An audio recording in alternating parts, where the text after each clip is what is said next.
Hello, everybody, and welcome back to Movie Dudes. I'm Alec, And I'm Phil. and today we are going to be talking about the 2006 film Little Miss Sunshine, directed All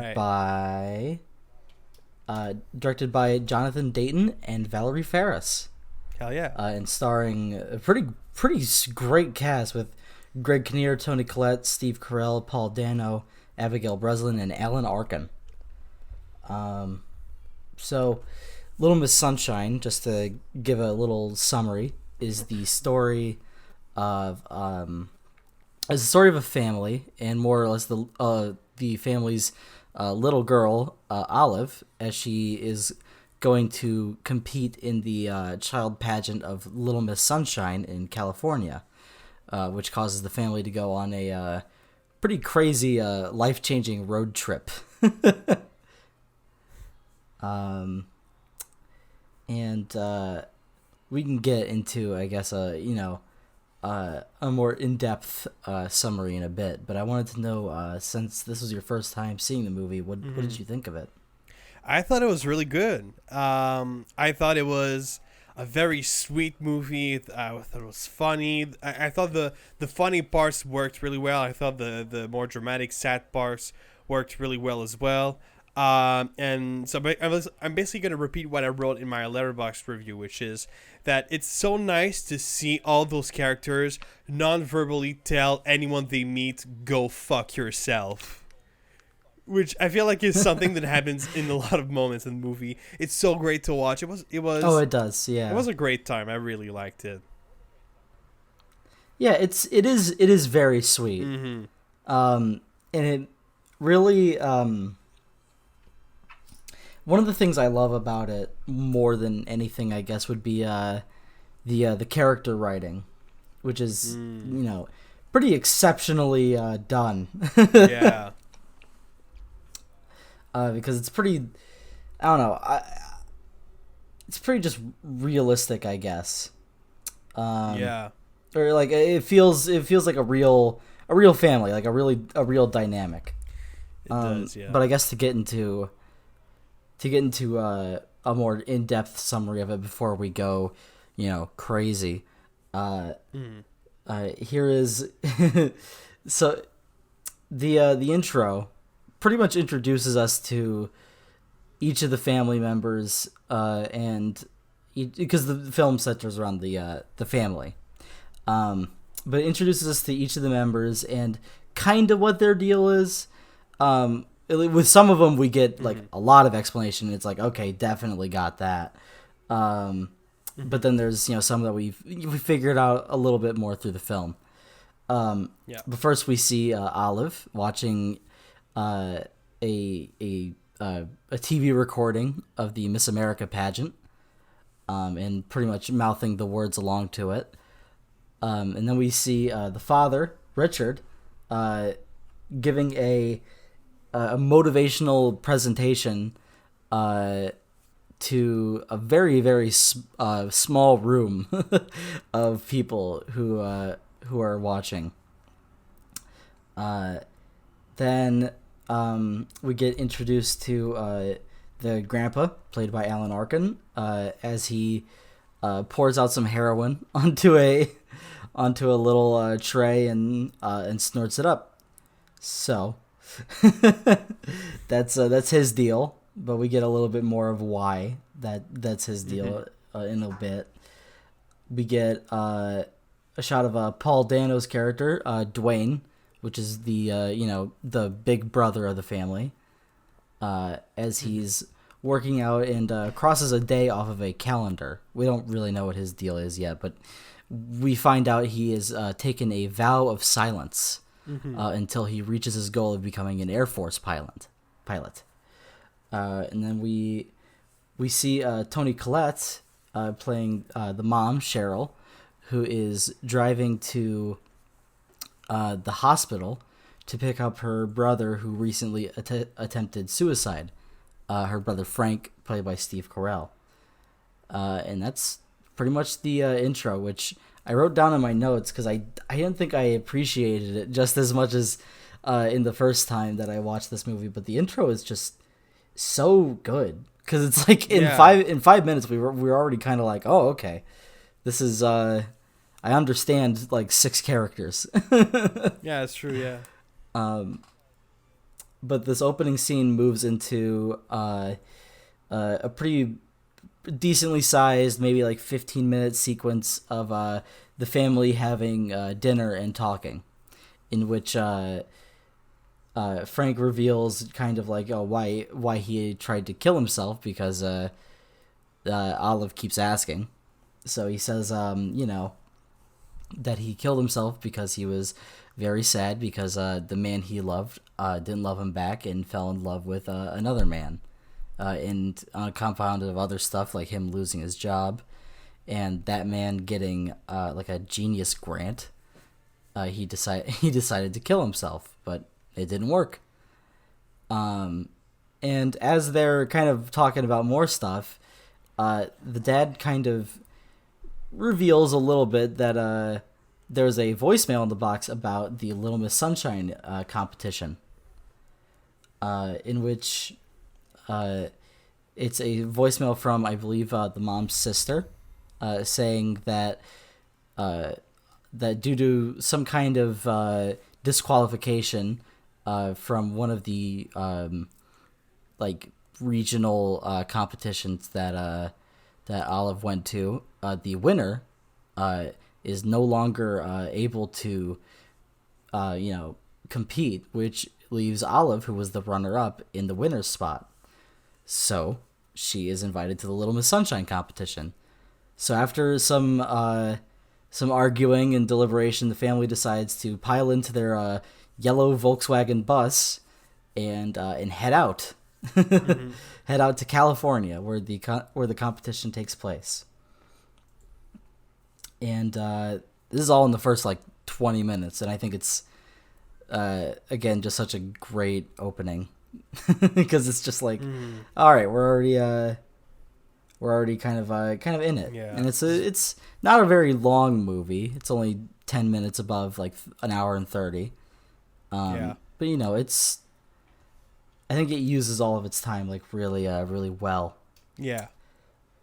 But so let me see if I can remember just kind of roughly what happens from here. Right.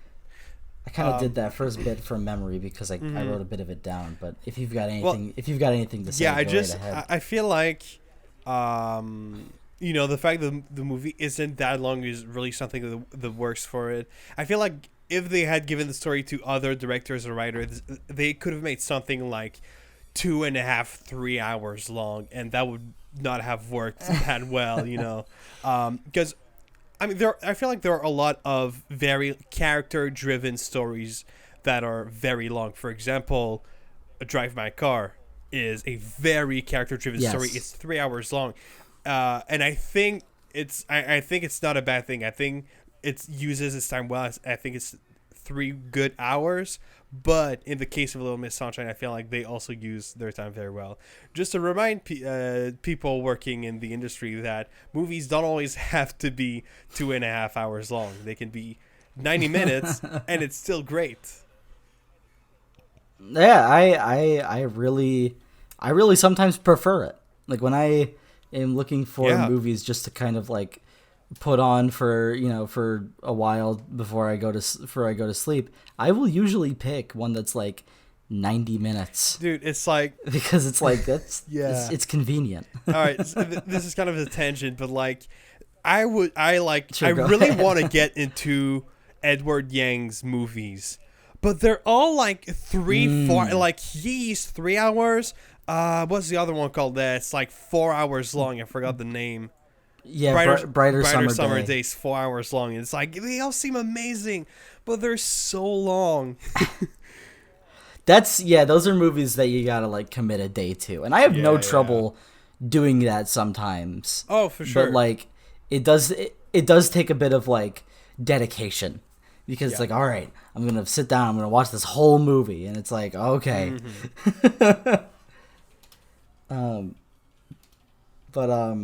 Anyway. So now they're on the road trip. Yep. and the van starts to have some problems. Like on the first stop on their way, they find out that the clutch is it's shot. Yeah. And so the mechanic tells them that there's no way that he's going to be able to get a part before Thursday. But then he reveals that the clutch doesn't really do anything if you get it up fast enough. So all you got to do is push the bus enough to where you can get it to about 15 to 20 miles, and then you go. And so every time that the family takes off in the car now, they have to all pitch in and push it forward, which is kind of a neat way to to be like, oh yeah, this is the family getting together on something and really launching forward to get to their destination, and it's kind of sweet. Yeah, the first time they do it is really sweet. Yeah, and I also wrote this down in my notes, but this can work well for the summary, because nearly every family member, I feel, maybe except for the exception of to a lesser extent the grandpa, and to a larger extent Cheryl, the mom. Each character has a pretty interesting thing, or interesting story of their own, because we've already talked about Frank's attempted suicide. Dwayne has his vow of silence, which turns into a very interesting moment later on. The dad, Richard, we get glimpses of it in the beginning, but he talks about kind of this book deal that he's supposed to have with what is his name? Stan Grossman, played by Bryan Cranston. And so along the road trip, Richard loses this contact of his, of Stan Grossman, and he literally drives there, drives to where he is and confronts him, and basically, burns that bridge. But trying to think of some others. Frank, this is a much smaller scene. Frank kind of, they're at a gas station while Richard's on the phone with Stan Grossman, and Frank decides to go inside and get something to drink. And when he asks Alan Arkin, his character, about the grandpa, basically, he's like, "Do you want anything to drink?" He's like, "Yeah, give me some porno," and he gives him a 20 to go grab some. So he does, and in the middle of grabbing this, he runs into the man that he fell in love with, that pretty much prompted his entire suicide. And it's a very interesting scene to kind of see how Steve Carell deals with that. Because it's very awkward, and once he leaves, and tells the other guy that he left him for, like, oh yeah, Frank's in there. When the guy looks up, Frank immediately ducks down. And then in the middle of the road trip, they go to a hotel, and in the morning, it is revealed that Grandpa died from a heroin overdose. And so they have to, so we cut to them at a hospital, and they're basically told, like, okay, he passed away, and this is what we can do. Like, we can get you a grief, or there's a person that can help you get him to a funeral home and everything. And so but they're like, well, we have to go to California by 3. Can we leave him here with you and come back? And they said, no, absolutely not, because that would be abandoning the body. And while they're sitting in there, they kind of all silently come to terms with the idea that they might not be able to make the pageant this year. But as they're thinking that, Frank kind of pulls himself together and goes like, no, we've driven 600 miles. We are going to make it to that pageant. And then he hatches a scheme, a last-minute scheme, to smuggle his dad's body out of the hospital and put it in the back of the Volkswagen. And this scene is so funny. Like, even on a second watch when I know what's happening, it's like just really, really well done. And it's another scene of great teamwork between the family members. Yeah. And leaving the hospital, there's a very, very short scene, but I think it's worth mentioning because it is pretty funny. During one of the driving sections, they are cut off by some guy, and Frank honks his horn at him.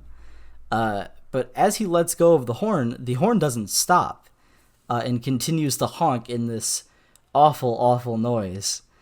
That prompts him to get pulled over by a trooper. And during this pullover, the cop notices that Frank really doesn't want him to look in the back because obviously that's where Grandpa is.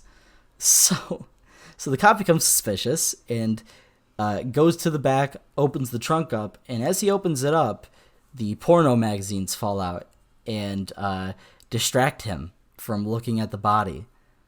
And I really like this line that Frank has when he gets back in the car, because he's the only one seeing this whole exchange of the cop looking at the magazines and then driving off. And so the rest of the family's like, what happened? And so he gets back in, and Cheryl's like, what happened out there? And he was like, I'll tell you again when I'm conscious. And I really like that. That's an amazing scene, yeah. It really is. And now for what might be, except for a scene I'll mention later, what is one of my favorite scenes in the entire movie. During the last leg of the trip, Olive is kind of playing around with these vision test things that she found in the hospital while they're waiting to find out about what happened to Grandpa. So she's doing a vision test with Dwayne and finds out that he has perfect vision. And then she decides to do a colorblind test with Dwayne. And upon showing him one of the tests, he doesn't see that there is a letter inside the circle, revealing that Dwayne is colorblind, which means that he cannot fly in the Air Force. Yeah. Realizing this, he begins to have a bit of a mental breakdown because everything he's worked for is crumbling around him. Yeah, like a massive panic attack, yeah. Yeah, and so they pull over, and he runs out, and for the first time in the movie, he speaks and just screams out into this like little desert area, and basically blows up at everyone in the family, and doesn't come back to the bus until Olive walks down and gets him to come back, it's a really sweet moment. Because like there's a part in the beginning where Dwayne tells Frank through like a notepad that he or not Frank, Steve Carell's character. He tells him that or yeah, that is Frank. Oh, I'm yeah, sorry. But he tells him like he says I hate everyone, like in regards to his family, but it's revealed that he really does love Olive, which is just such a sweet moment. And which kind of starts bridging his gap between him and the rest of his family for the movie. And so, he apologizes and they get back on the road. Now for the finale, the pageant. And throughout some more, shenanigans like crashing through a gate and driving around on the sidewalk, they finally make it to the pageant. And Richard calls a funeral home to take care of the body while everybody goes in to register Olive, which this is another really sweet moment, and I'll talk about the other sweet thing once we get to that scene. But Frank shows a lot of care and initiative for Olive in these scenes, because the moment that they park, he is the first one running in to register Olive, and I always like that. Yeah. and so they go in, they have some problems, but eventually they do get her registered. And as you know, as they're kind of getting ready, Olive kind of noticed that like everybody, all the other girls in the pageant are like doing a lot for their thing, which makes her think that she's like really pretty much amateur in comparison. But during this moment, during the build up to Olive's performance, Richard, Frank, and Dwayne start to take notice of just how messed up child pageants are, and they're kind of just like looking around and they're like, oh, we can't let her do this. And so they run into the dressing room and they're like, okay, no, we can't do this. And Cheryl basically lets the decision come down to Olive, who says that yes, she still wants to do it after a little bit of hesitation. Throughout the entire movie, we have been revealed we've been told that the routine that Olive is planning to do, it was one that she created with her grandpa. And this doesn't seem like a problem until she gets up on stage and the song Super Freak by Rick James plays. And she begins a really, really kind of revealing dance is all I'll say. And it's kind of a way of this movie kind of comparing like just how close a really like over-sexualized dance is to the rest of the pageant, which is pretty over-sexualized. Mm-hmm. But once Olive starts dancing, everybody just like a lot of people start to like go like, oh my god, and the family gets up and like claps for Olive, even though realizing that like, oh, this is really weird. But the organizers of the event start to kind of like be like, okay, get her off the stage. And Frank notices this, or not Frank. Richard notices this, and despite like throughout the movie, I wouldn't say that there's a singular antagonist in this entire movie. But if there were one that's close, Frank has his moments where he seems really just kind of against certain things of like the family. Like he kind of gets on Olive a bit about eating right. If she wants to realize her goal. Just correction, it's not Frank, it's Richard. Just saying. Richard, you're right. Yeah, Richard. Yeah, I got a bit confused there. Richard gets on. Yeah, Richard gets on her about getting to her goal of winning a pageant. He's not exactly nice to people, but it's not like he's a bad guy or anything. No. But pretty much, like he runs up on the stage and tells the host to get away from Olive and basically lets her dance. And while they're all yelling at Richard decides to go up and dance with her, which prompts the rest of the family to run up and dance as well, kind of all coming together and kind of just like reinforcing like they're a family and they don't really care about what people are going to think about them, even though that's what people think of them has kind of been a big theme throughout this movie. And it's a really nice scene. And then they're taken out of the show by the hotel's security that the pageant is being hosted in. And they agree to let them go only on the condition that Olive never enters a beauty pageant in California again. So they all pile into the van and just kind of happily smash through the like hotel's gates and just begin their trip home. And that's the end of the movie. Mm-hmm. And so it's a pretty Yeah. That's pretty much everything. Yeah, it's like Yeah, I think I gotta. Yeah. I prefaced this when I was bringing up this movie for recommendation last week, but I prefaced it that this is not a very like Yeah.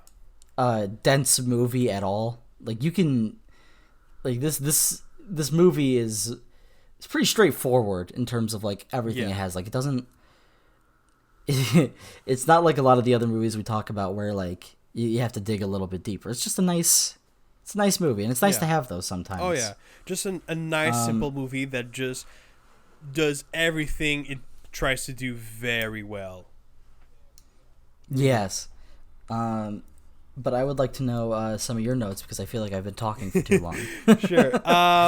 Well, so there is something I want to bring up, which is not even something that I wrote in my notes, just something that I thought of while you were saying the synopsis, which is one of the few like the very obvious directing choices in the movie, which is there's a lot of scenes which are only have like sort of handheld shots with the camera. Which I feel like is something that a lot of movies do, a lot of comedy movies do, or at least did at the time. And you know, I mainly noticed this in the scene where they try to take the grandpa's dad out of the hospital, which you know makes sense because it's just them trying to like. You know, having handheld shots adds a lot of movement. More movement means it's like it shows the audience that it's more action, so that makes sense. But I feel like that might be over analyzing. That's totally possible. But there might also be another thing of like, you know, handheld shots really remind us of, for example, reality TV, that kind of stuff. So I think it naturally makes our brain click, so like it makes us think that it's real, and that like it makes it seem more of an actual family and actual events that are happening. I don't think that I mean for the most part I don't think that's over like analyzing at all. I think you nailed pretty much what I think about those kind of shots as well. And I noticed the same thing about like the van scenes, especially near the end where the van is more shaky. The camera gets very shaky as well because it's handheld in the van. Yeah. It's and maybe also another thing that I wrote, which is the first scene where they like try to get in the van after it broke is I wrote this scene is much more of a like cheerful moment than any scene in Justice League.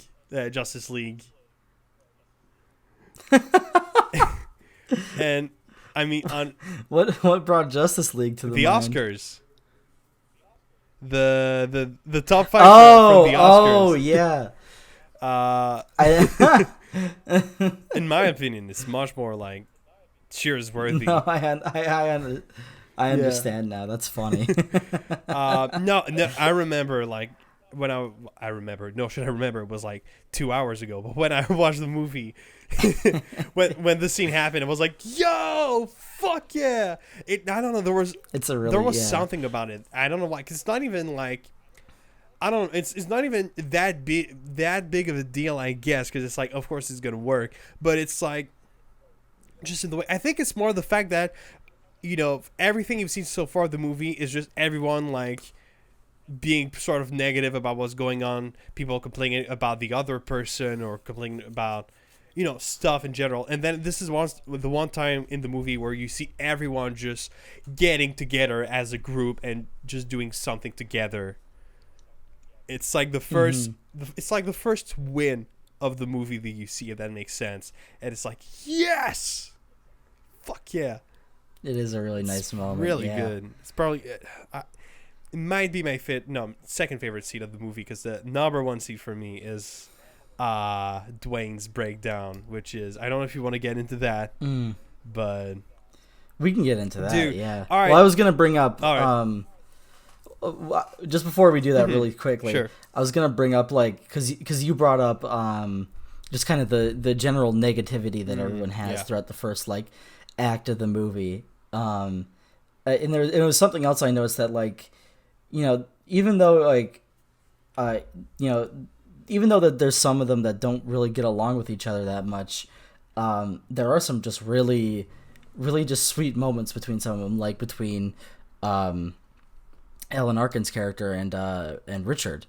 There's the scene after it's the scene after Richard finds out that his book deal didn't go through, and they have a moment where his dad says he's proud of him, even though nothing happened. It's like you still went out and tried to do something yourself, and that's more than he ever did, which is a really nice moment. Yeah. But yeah, so Paul Dano's breakdown scene. Yeah, which is... All right, so Paul Dano is an actor that I hadn't really seen any of his movies until I saw, the Batman, technically last month. And it's... I really want to watch more of his movies because he really is amazing. And that scene was just so... It was just such an amazing performance, but it's just like... It really is, I think, the most touching scene in the entire movie, and it's like, I don't know, it's a really sad scene, but there's also some good stuff about, like, it's the scene where he finally breaks his vow of silence, which is like, not really a very healthy thing to do. Let's face it.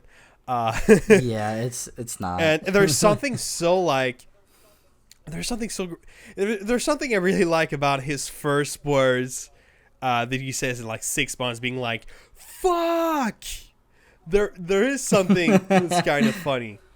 It is funny, but like it's funny. It's really funny to think about like out of context of the scene, but in the context of that scene, that is a moment. That's like a really like. It's a moment of like, oh my god. Yeah, for sure, yeah. I don't think I'll ever forget the first time I watched this movie. Yeah. But I loved it's. See, that scene is so good, but like that, and it's either that scene or the dancing scene at the end. Like, I really can't choose. That's just how much I love both of those scenes. There is something that's like so great to see about just like it was the same thing as like the scene with the car, which is like just seeing this family, which like 2 days ago they all had very big family issues and they all had people hating each other, the family all getting together and just having fun, and it's just so like I can't find the word for it, but like it's just so great. It's just nice. It is very nice. This is an amazing scene.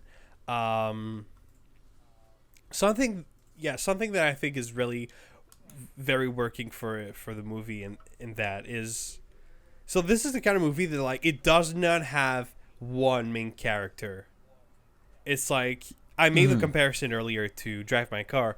But Drive My Car has one very clear main character. And this movie is like, I want to say this movie is a family movie. And when I say that, I don't mean that it's a movie meant for family. I mean that it's a movie specifically about a family.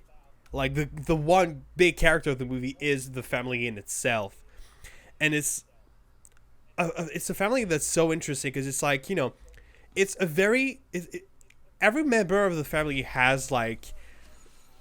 very basic like characteristics and stuff like that, but just made like much like heavier. You've got the emo kid who literally does a vow of silence. You've got the depressed uncle who in the movie tries to commit suicide. You've got the little kid who dreams of being like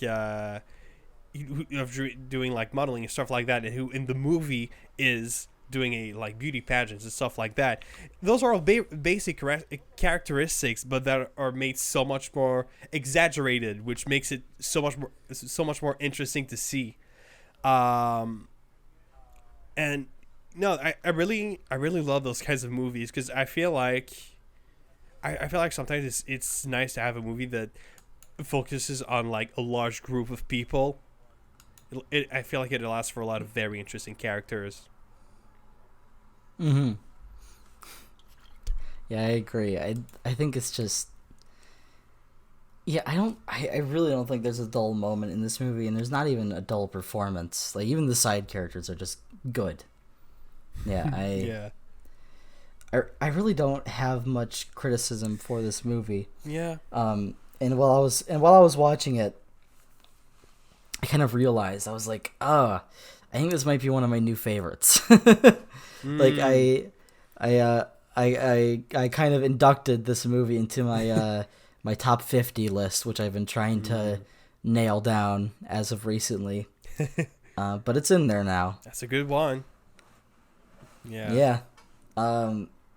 But yeah, it's definitely. I was introduced to this movie through my one of my classes. Actually, it was my I'm trying to think of what the name of the class was. It was like, God, it was like 6 months ago. That's bad that I can't remember that. But it was basically a class where we watched movies, and we talked about kind of their impact. Like we talked about Rashomon, we talked about Chungking Express. Just a lot of really, really good movies I was exposed to through that. That's cool. That's really cool. And I'm trying to think. I don't think this was my favorite that I came across, but damn if it wasn't close. Yeah. I feel like this is the kind of movie that could appeal to a very large audience. Like, oh yeah, same. Like I was talking to my dad earlier today, and I told him I was watching a movie for Movie Dudes, and he was like, "Oh, which one?" And I was like, "Oh, Little Miss Sunshine." And he was like, "Oh, I've heard about that." And I'm like, "Actually, like most of the time with like our movies, I kind of like, if like I'm talking to my family about like whatever we're watching, I'm just like, you might not like it. It might be a little too weird." But with this movie, I was like, you know what? Yeah. I think you'd love this. yeah. Oh, yeah, for sure. Because, I mean, first of all, it's relatable to most people. Because, again, this family is very relatable, very typical family.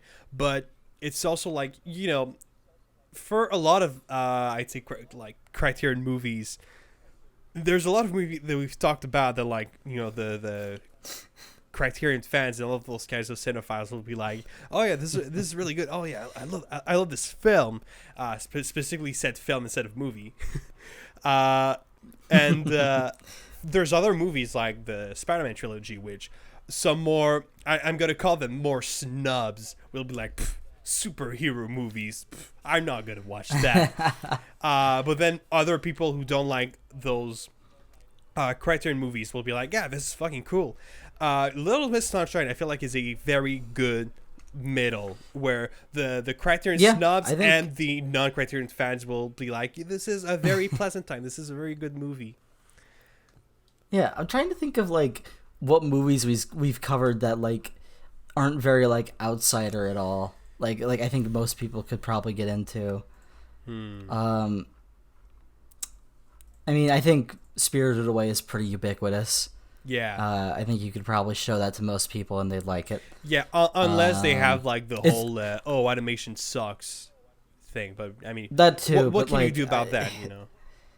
Well, yeah. What can you do about that? There's no helping those people. I feel like It's a Wonderful Life is another one. Yeah. Well, obviously. I mean, it is an old movie in black and white, but besides that, yeah. But yeah, besides that hurdle, yeah, people would love it. It's a classic. The Spider-Man trilogy. I was about to say American Psycho, but I think that might be a little much for some people. Yeah, for sure, yeah. I mean, it's definitely not on the same tier of like, I guess, abstraction as like Solaris or something like that. But it could probably turn some people away. Yeah. And so I feel like most people would love Scott Pilgrim, or at least like it. Oh, definitely. Like, yeah, I mean, most people who grew up with the internet and who like the internet will like it because it's got very internet inspired humor. Oh yeah, I agree. That's a really it's good like point. It's a movie that you can't really get bored watching because there's always so much going on. Yeah. Yeah, no, it is. Little Miss Sunshine is a very good movie to show to a large group of people. Oh yeah, I feel like you could watch this with mostly anybody, and they'd be like, "Yeah, that was really good," or at least they enjoyed it a little bit. It's a movie that I can't see anybody hating, and I know there's probably one or two people out there, but I don't understand those people. Now, I can't imagine certain types of people not liking those movies, and those are the types of people that I call assholes, who cannot enjoy anything. Because I was thinking yeah. about it earlier. Oh yeah, if you no, go ahead. I was thinking about it earlier. Mm-hmm. About just like the friends of mine that I have on Letterboxd, Yeah. and just kind of I was looking at all of their like ratings of it, and not a single one of them dips below 8. And that's like impressive for some of the opinions that my friends have sometimes. So it's like, oh, really? Wow. Okay. Because like usually there'll be one of them who's like, this is a masterpiece, and then one of them's like, this is just not good. But like, it's just all across the board. It's a very well liked movie. Yeah. So what were you gonna say? I don't remember. Oh yeah, no. I was gonna say, I feel like this is. Like, I don't have that many movies that I think, yes, I could watch this with my entire family and everyone would like that. Amongst a few examples, there's like Forrest Gump, which is a movie that everyone in my family really enjoys. Oh yeah, this might be can't go wrong with Forrest Gump. Can't go wrong with Forrest Gump. This might be another one. Yeah, like I'm sure if I were to show this to my entire family, everyone would be like, yeah, that was pretty good. That was good. Yeah. Yeah. Yeah. I'm trying to think of other stuff, but I am noticing that this is probably, I think this might be the episode that I've written the least amount of notes. Just because there isn't that much. Really? Wow. I feel like there isn't that much individual stuff to talk about with this movie. No, that was exactly what I said when we when we introduced this movie. I'm like, I don't think we're going to be talking much about this, but still. Well, I mean, we've been going on for 40 minutes, so that's something. Yeah, it's about right for a discussion. That's a typical amount of time. But like, yeah, I think that's about all I had to say about Little Miss Sunshine, though, if it's the same for you. I think it's the same for me, yeah. Well, alrighty then. Right. Then go watch Little Miss Sunshine if you haven't. I don't know what you're doing here if you didn't. But go watch Little Miss Sunshine. It's a great time.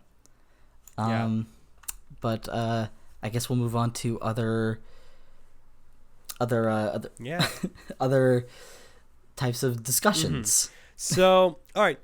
Usually when that happens, we always tend to go to what movies have we seen recently. But I thought before we do that, I personally don't really have a lot to say about that. But should we make a small portion just to like talk about the Oscars, which happened last week? Yes. So, and there's also another thing relating to the Oscars that we have to talk about. Not the thing. Oh, not the thing. I'm saying. Oh, thank God. I'm talking about my punishment. Oh my God. Completely forgot about that. Yes. All right. So, for those who are not aware, this Sunday during the Oscars, we made this kind of game where, like, before the ceremony began, we all we gave our predictions for the Oscars, and then if we had the right predictions, we got points, and at the end, the person that got the most points was the winner, and the loser had to do something. I won with like 4 points difference. Yes. And so I've been thinking about a punishment, and I found something. I'll be honest, it's really not that bad. I do find it really funny though. Okay. You will have to make a 10-minute long video, at least 10-minute long video reviewing Don't Look Up. But It has to be 100% positive. cannot say you cannot say a single bad thing about Don't Look Up in that video, and you have to go for at least 10 minutes. Oh, that's a good. I don't know what you were talking about when you said that wasn't that bad. That is good. Well, I mean, that's I hard. could have made you, like, I don't know, eat Wow. shit or something bad like that. That's what I mean for Well, something yeah, bad. but like, No, I meant, like, it's not genuine, actually going to, like, physically hurt. That's what I'm saying. It's gonna mentally hurt, but that's another thing. I don't really, I don't really have, like, a deadline for that. You can just gotta go do that at your own pace. I don't mind. But you know. I am very excited to see what you're gonna make of that, and yeah. So, that is something else. I am man. very happy about that. That's wow. Okay, hang on. I gotta write this down. Dude, honestly, it was like Don't Look I think Up it was like 3 days ago. I was very tired, just about to go to sleep, and I was like, "Wait, I got it." Then I read the note the next day. I was like, "Yeah, that's fucking good." So yeah, that's that. You will have to review Don't Look Up entirely positively. That's funny. Yeah. So. Oh no, that means I'm gonna have to watch Don't Look Up again and write down every time I'm like, oh, that's okay, or like, oh, that's positive. God, that's funny. That's it. Yeah. So. Well, I mean, I hope to God I can find at least 10 minutes worth of positive things to talk about in that 2.5 hour long movie. Well, I mean, to be fair, you don't have to like. Well. Yeah, no, never mind. Yeah. Are you saying that I don't have to rewatch the movie? Oh no, you do. You know, you will. No, I know I do. Because I don't remember a goddamn thing. No. But yeah, so no pressure. You don't have to do this in like a week or something. Just take your time, but you have to do it. So keep that in mind. I have to do it. I'm okay with this punishment. That's very funny. All right. Well, that's that. Oh man, that's good. So should we give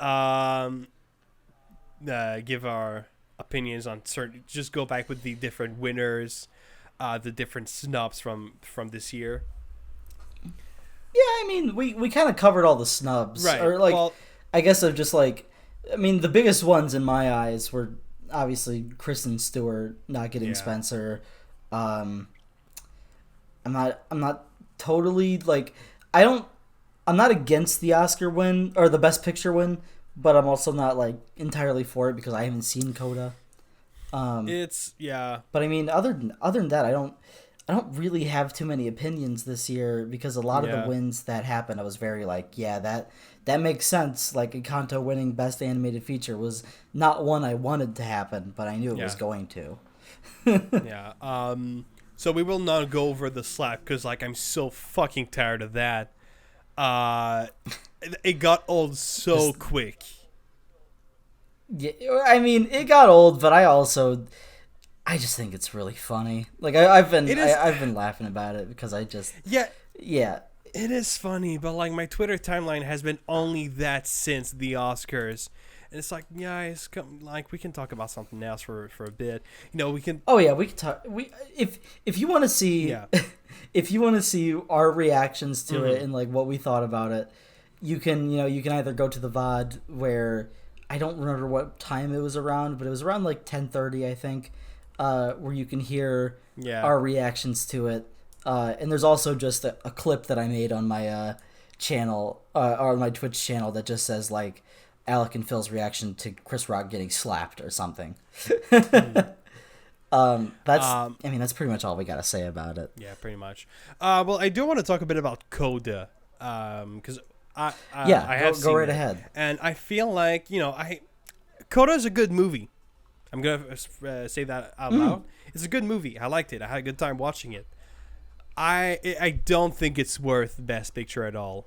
I feel like the story is way too simple, and it does not do enough stuff that makes it worth Best Picture. I feel the same way that I felt when Green Book won. That's a good way to compare it. Yeah. Oh, that's okay. That's fair. Because it's like, Green Book. I will say Green Book, in my opinion, is a good movie. I think it's a nice feel good movie about, it's a nice feel good movie that also talks about racism and that kind of stuff. But it's another racism movie that does not bring anything new to the table. And the topic of like deafness is not necessarily something that's as talked about as racism, but still, I did talk about how this movie is a remake of a French movie that I watched back in high school, and I don't know, it's just both of the films I feel are not like that much worth of a bunch of awards, stuff like that, and it's I think that's another thing. I really don't think it deserved best adapted screenplay, because it's like, are you really telling me that translating a French movie in English was more work than adapting a 400 pages long Murakami novel? That's I don't. It doesn't really make sense for me. Yeah, I don't.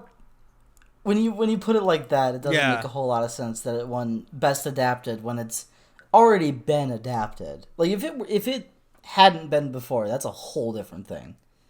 But like, Yeah. Drive My Car, I think definitely deserved that. Oh yeah, for sure. Yeah. And obviously that was my pick for Best Picture, and I understand like a lot of the other picks. Obviously, Don't Look Up and King Richard are kind of lost on me. Yeah. Well, King Richard was lost on me. Don't Look Up, I have a very firm stance on that, but Yeah. but there was just no chance. Yeah. But like others like, I thought Nightmare Alley was good. I thought God, it's not even been a week and I'm already forgetting most of the Best Picture nominees. Well, it just though floated out of my mind. the one that I was really like, yes, this is definitely the one that's gonna win, is The Power of the Dog, because it was nominated. That was where I put my money too. That one's like, honestly, this is kind of crazy what happened, because it got like 12 nominations, won one award. It won Best Director for Jane That's Campion. big. Yeah, That's crazy. That's pretty weird. And also you've got Nightmare Alley did not win a single thing, but that doesn't surprise me. I didn't really see it win anything. Doesn't surprise me either. I feel like I was very happy when Shape of Water won Best Picture, and I didn't really see Nightmare Alley win Best Picture as much. No, definitely not. Besides that, Dune got all the awards that I thought it would, and honestly, I'm very happy because I'm pretty sure Dune is the movie that won the most awards. So that's, I think so too. That's really cool. That makes sense to me. But just as I thought, it won all the technical awards, like Best Visual Effects, Best Film Editing, that kind of stuff. And it did not win any best. That one could have won Best Adapted Screenplay. And didn't win, of course. Yeah, it could have. Yeah. Obviously didn't win Best Picture, and it wasn't even nominated for Best Director. Which it definitely could have won. I would have given it to Denis Villeneuve for that. But yeah, no. Besides, I am happy that it won all those awards, because it still deserves it. And winner of 6 Academy Award, it always sounds good, whatever the category it won. Oh yeah, definitely. So a few surprises I had. Ariana DeBose winning Best Supporting Actress.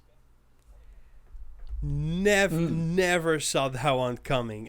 My money was on. I don't remember who was nominated.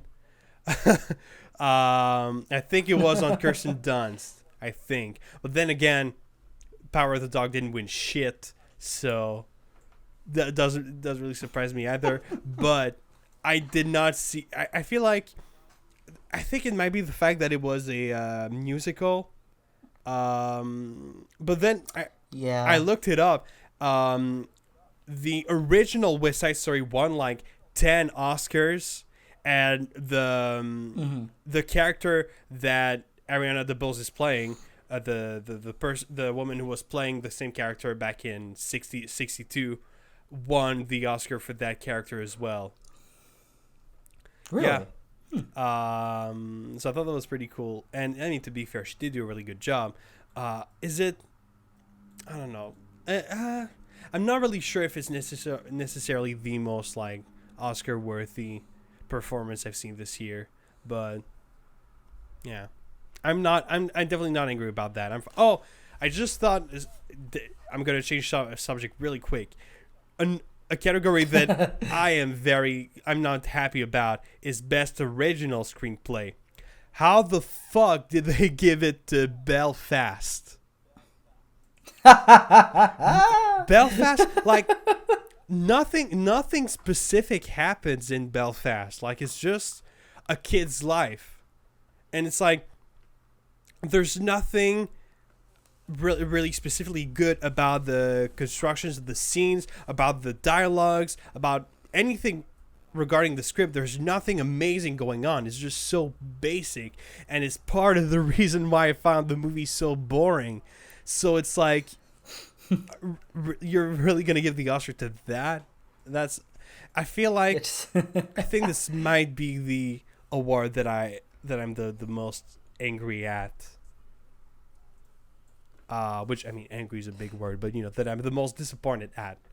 The most disappointed. Yeah, I understand. And I mean, besides that, just looking at everything, Will Smith and Jessica Chastain both wanted their Oscars so much, it doesn't surprise me that they got it. No Time to Die, I didn't really see any other movie win that for the best original song. And besides that, that's pretty much. Troy Kotsur was a definite win for me, so that also doesn't surprise me for best supporting actor. So I think that's pretty much all the categories I wanted to mention. All right, yeah. Well, I don't really have. I think I've kind of spoken my piece on a lot of the Oscars this year. So but what I do want to talk about is a couple movies that I watched this last week. All right. Which I didn't watch much. I mean, including Little Miss Sunshine, I watched 3. But I watched obviously Little Miss Sunshine. I got around and I told you this on stream, but I watched Flea, which was very, very, very good.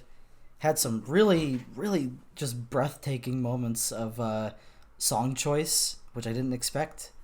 But it's a really good time. It's a really good time, and I feel like while I understand why the things that won the categories that Flea was nominated for won, I think it deserved at least one of them. But it's kind of really all you gotta know about Flea is that it's just a good time. So it's a really, really good movie that I think most people should watch. But the one that I have to talk about a little bit is a movie that my girlfriend and I decided to watch together, that we were a little excited for, which is the new adaptation of Pinocchio, titled Pinocchio: A True Story. It is a Russian film, directed by Vasily Rovensky. Oh my god! I don't know if you've seen anything about this. I've seen the TikToks. But my girlfriend and I went. My girlfriend and I went into this, and we were like, "Okay, either this is going to be just bland and nothing, or it's going to be just awful, like really, or either it's just going to be borderline awful, or it's going to be like a special kind of awful. It was just bad. It didn't. There wasn't really anything that stood out to me in terms of like, goddamn, that's kind of funny, except for the fact that the major dub cast for the English dubs really caught our attention because Tom Kenny voices Geppetto. John Heder, Napoleon Dynamite, voices Tybalt the horse. And Pauly Shore, of all people, voices Pinocchio. And he is awful. Like, that might honestly be, like, the worst voice acting performance I've ever heard. Yeah. Like, it is that bad. But, I mean, if there's one takeaway you can have from the movie, it's the only thing I took away from it, and the only thing that's keeping it from being, like, among the worst movies I've ever seen, is there is one scene that I thought was, ironically, well, I mean, it's funny. It's a really funny scene, but probably not for the reasons they intended. It's the scene where Pinocchio is, like, helping this girl who's, like, in a runaway carriage or some shit, and he helps her, and this, like, cat, like, comes over with, like, a gun, like a real gun, and comes over and points at him and goes, "Mamma mia, a wooden boy," and just shoots him dead. Like, just shoots him and he's on the ground. What? What? It's an insane scene. If you guys want to go out and watch it, it's hilarious. But it is the only takeaway. Like, obviously Pinocchio gets up because he's made out of wood, and it's like in the first 15 minutes of the movie. But it is damn if it's not the only good thing about that movie. Well, it's like, but yeah, that's Pinocchio, a true story. I've seen so many jokes about, like, the trailer, which is just like, "Dad, when can I leave to be on my own? I've got the whole world to see." And this, "Father, when can I leave to be on my own?" It's like, it's the most ridiculous. Like, oh man, it's so bad. But like, I remember it seems. I remember. What were you gonna say? I remember when the trailer came out. Like, everyone was just laughing so hard about it. It was so funny. It seems like such an odd choice for Lionsgate to pick up this Russian film, and get just the most unlikely people to dub it. Tom Kenny, I can understand that one. He does a fine job because he's a good voice actor. But John Heder and Pauly Shore, who, to my knowledge, hasn't done anything in like 10, 15 years. For Pauly Shore, that's probably even longer. I haven't heard from him since the Goofy movie. Yeah. Yeah, that's like it. Well, I did watch. I watched one movie. Without counting all the Oscar movie that I saw in the last week. I saw Raging Bull by Martin Scorsese, and it's not my favorite Scorsese. That will stay Goodfellas, but it is a really good movie. There's a lot of stuff that I really like. It is really sorry, good. hold on. I was about to sneeze. All right, it's gone. Bye. All right, okay. All right, it's good. Sorry about that. Yeah, You're good. All right, I'm good. Yeah. So, yeah, Raging Bull.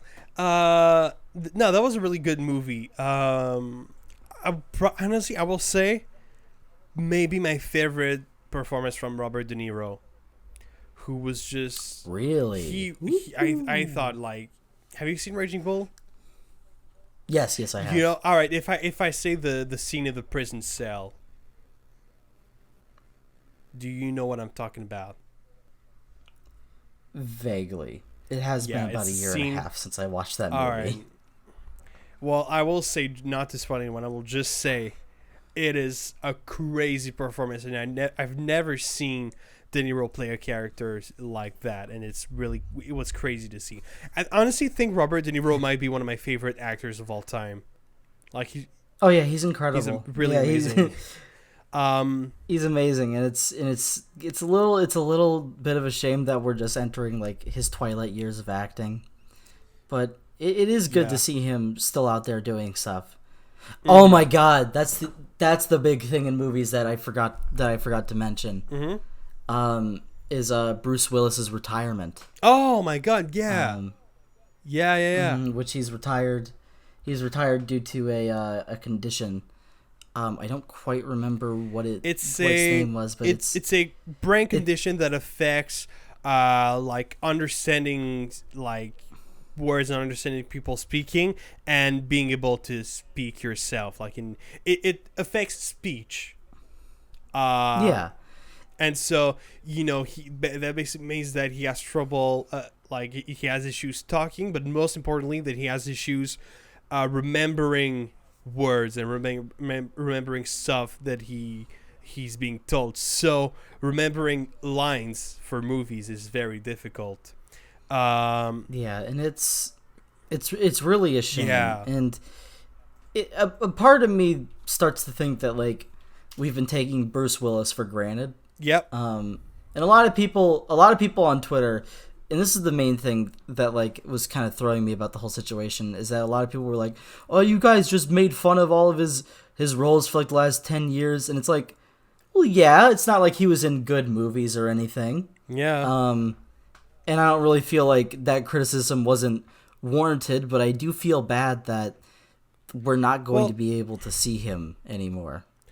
Yeah, I mean, to be fair, like, people laughed about that because we thought he was just a healthy person, we all thought he was perfectly healthy. So coming from an actor like Bruce Willis, it would have made no sense for him to be like purposefully deciding to make those horrible movies. And now we know that it's from what I heard, his kind of his baseline thing for a lot of those movies that he did that were just very like just not good was that if you gave him $1 million, he'd be in the movie. Mm-hmm. I'm pretty sure I did hear that once. Which I mean, with the idea of him knowing that he's not going to be able to go on for much longer in movies and just wanting to do as much as he could, I respect it. Doesn't mean I have to like the movies, but I respect it. Mm-hmm. It's shoot, what was I about to say? Oh man, I forgot what I was about to say.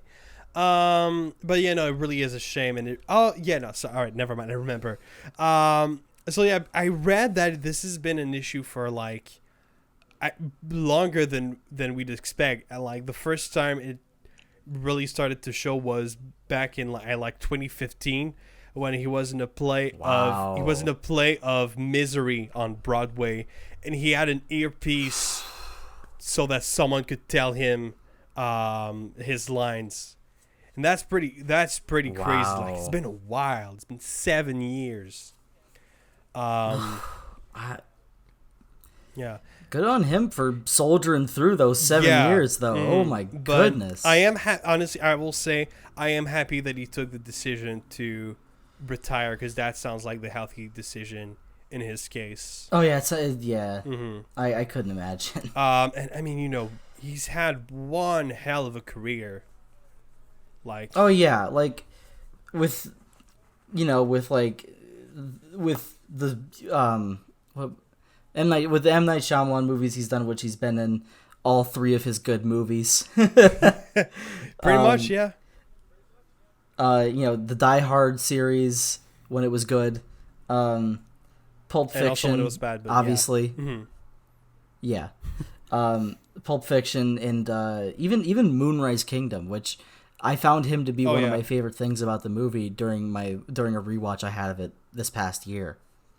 Mm-hmm. But yeah, it's really crazy. It's really crazy to think about. It really is a shame, yeah. It's because it's like, you've got actors like that's the thing with like getting older is like people aren't always able to be so active when they get older, and people aren't as lucky like Yeah. Bruce Willis, and they get like certain like health issues. And then on the other side, you've got other actors that I'm thinking, for example, I'm thinking about Angela Lansbury, which is this British actress who is like 94, 93, and she's still making movies. She's still acting. She was the teapot in the Beauty and the Beast, to give an idea to who she is. Wow. I've heard her name before, definitely. Yeah, and she's 96, and she's this very sweet old British lady, and it's just like anytime I see interviews with her, it's just always so great to see. To give an idea, she was in Mary Poppins Return back in 2018, which is very recent. And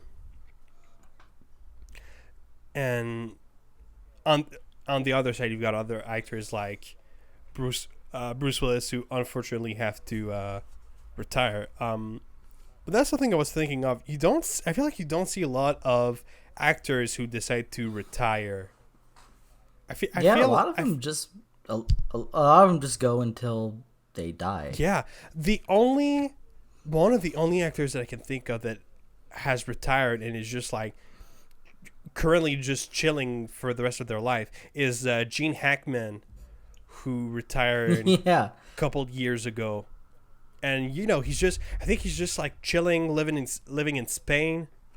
And it's like, fuck yeah, dude. Yeah, that's cool. Fuck yeah, go ahead and do that. I mean, he's had such an amazing career, like, but it's also what I was talking about can also be the same example can be used with music, where we've got a lot of musicians that are very old and that are still making music. But on the other case, you've got I'm always using the same example. One of my favorite musicians of all time is Phil Collins, who's 70 years old and who is having issues performing. Like he can't play drums anymore. When he's singing, like when he's doing shows, he's doing everything sitting on a chair. I will say, considering all that stuff, he still sounds like pretty good, I will say, but he doesn't sound like other people his age sound. My best example for that is Sting, who is the same age, but who keeps doing shows, is still very active and still sings very well. He can still play bass as well. And still, it's like a shame to see that. It is weird to see like the different ways that they've aged. And I'm mentioning that because recently, I think it was like yesterday or 2 days ago, Phil Collins made the last show of the new Genesis tour, and at the end said, "This is the last Genesis show." Wow. Yeah, that's pretty crazy, and that is crazy. I didn't hear about that. And that really is a shame. Because I fucking love Phil Collins. He's amazing. But thinking that I'm probably never gonna get to see him live honestly sucks. I've thought the same way. I've thought the same way about a lot of like bands and stuff that I've liked over the years, of just like, I might not be able to ever see them perform. And it's not a lot. It's not a lot of bands, but it's like, there's the obvious of like, nobody nobody in my generation or even the generation before that will ever see the Beatles perform. Like stuff like I'm trying to think of other things. Like recently, it was a band I got into during high school when they were like at their basically first breaking out into the scene, which was Brockhampton, the rap group Brockhampton. And they recently kind of very, very abruptly kind of went into a sort of a dissolving of the group, even though they said that they would be around to make one more album. So it's a very big shock, and I'm like, oh damn, I kind of wanted to see them on their last tour that they would do, but that's that's not gonna happen. Yeah. And it's the same thing with like just not being able to hear someone's music anymore. Like I remember very clearly when David Bowie passed away. I was just kind of getting into his music, and Black Star was like that. Black Star was a big album for me then, and it still is. I love that album.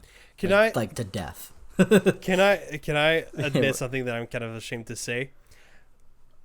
Sure, go ahead. When I heard that David Bowie passed away, I did not know who he was, and I didn't know like his you don't have to be music and stuff ashamed like about that. Yeah, no, for sure. But it's kind of like, oh man, I wish I knew that. We were young. It makes sense. Yeah. I think I was like 13. But like it was, it was like something I remember. It had only been like really, really recent to that moment when my dad showed me like Space Oddity or something like that. And then I just remember hearing him pass away, and I'm like, oh Jesus, really? Like I just got into him. But I was dang. I kind of had the same thing very recently with the Foo Fighters. Because oh my god, yeah, we were talking about that this Sunday during the Oscars, which so very unfortunately the drummer for the Foo Fighters passed away, and a lot of people are saying that this is very probably going to be the end of Foo Fighters. Yeah, I can't, like, it's crazy, man. It would be very weird to hire another drummer. It wouldn't feel right. No, it wouldn't. No, and it's that's the other thing that happens, like when members of a band pass away. It's just like I can't even really bring up any good examples from memory. But yeah, it's another thing that happens where it's like, okay, what do we do now? Like, do we replace them? And it's even like in terms of like members of a cast of like a TV show.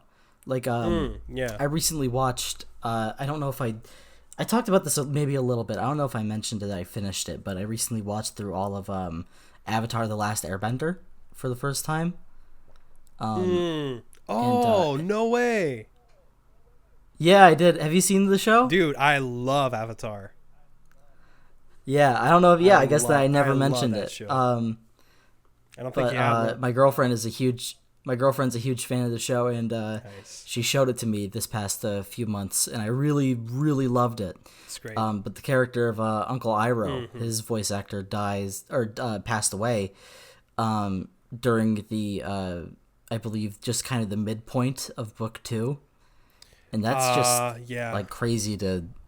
It's crazy to think about, even like in book 3 with his very limited appearances, just like that's just not the same guy, and he does a good impression of the voice actor, but it's just it's not the same.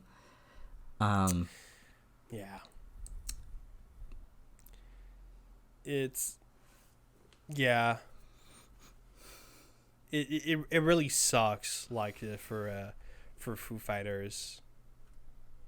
Yeah, it's really just a really tragic loss. Like and it's like admittedly I was not the biggest fan of Foo Fighters. I thought they were good. Sure. Like I never right. I guess in saying I wasn't the biggest fan, it just wasn't a thing I was ever really into. I liked a few of their songs, but it was definitely something where it was like when I heard about that, I'm like, oh god, that's even if I don't really like even if I'm not there as like a big fan of the band, that's just awful to hear about. Well, the thing that's fucked up is, like, he was 50 years old, and he was still very he was still making shows. Like they made a show 1 week before his death, and it was an amazing show, and he gave an amazing performance. They released an album the day before he died, which is insane. Just a quick correction. That it's not exactly Foo Fighters. It's Dave Grohl, so it's not actually Taylor Hawkins. Oh, but I thought it had more to do with their Studio 666 movie. I don't think so. Maybe it is. Maybe I'm just saying something wrong. I don't think so though. But anyway, That's what I remember hearing, but I could be wrong. I'm not up to the the Foo Fighters discourse out there. but yeah. And anyway, it's it's still like we're still making they were still making amazing shows. And now it's like out of nowhere. I was just like chilling in my room watching Drive My Car, and then my brother knocked and was like, "Dude, Taylor Hawkins is dead." I was like, "What?" Because it's and it's like it's the same thing that happened a few years ago when I heard about Chester Bennington passing away. And the thing too about Taylor Hawkins is like, he died because of drug overdose, and because he had I think he had like relapsed because he used to have like drug problems back in the 90s, and it's like nobody knew that he had even relapsed, and then he fucking like he passed away. So he just really came out of nowhere.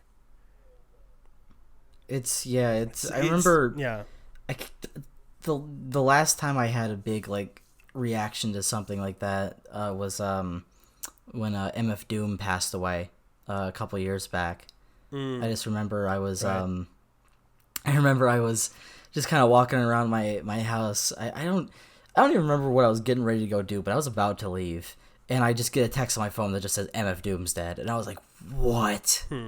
Yeah, because MF Doom was a similar age. He was like, I think he was like 49.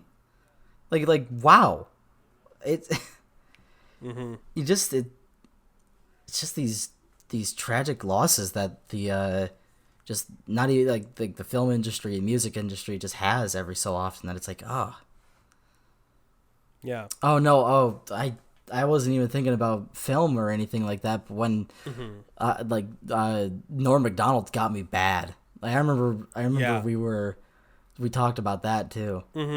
Which did we talk about Bob Saget's passing? I feel like we did. I think we mentioned it, but that was another one that I was thinking about.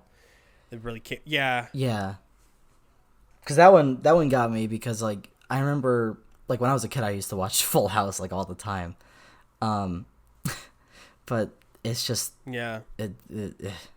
it's too many people we're losing, and it just it really sucks.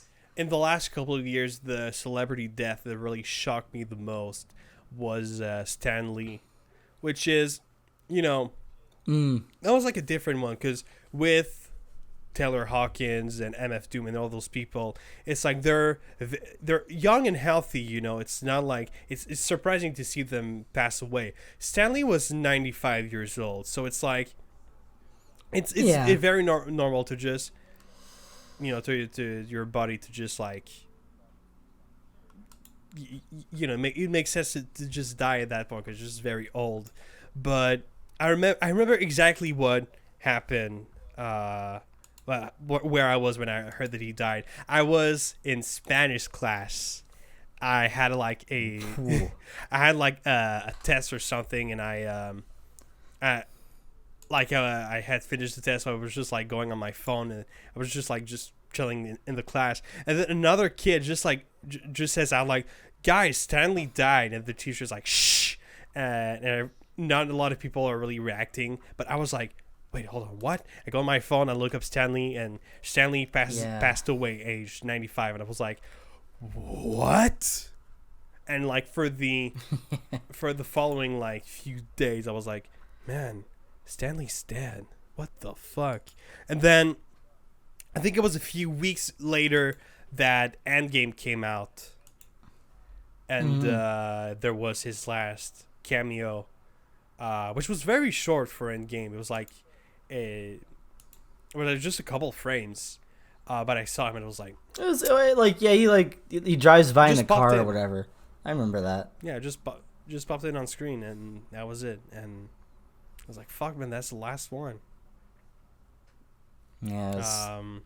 Just Actually, crazy. I'm not sure if that was the last one because I feel like he made another one after that. I'm not I sure. think it was the last one. I remember. Probably was. I at least remember a little bit of that being the last one. Yeah, Just something like that.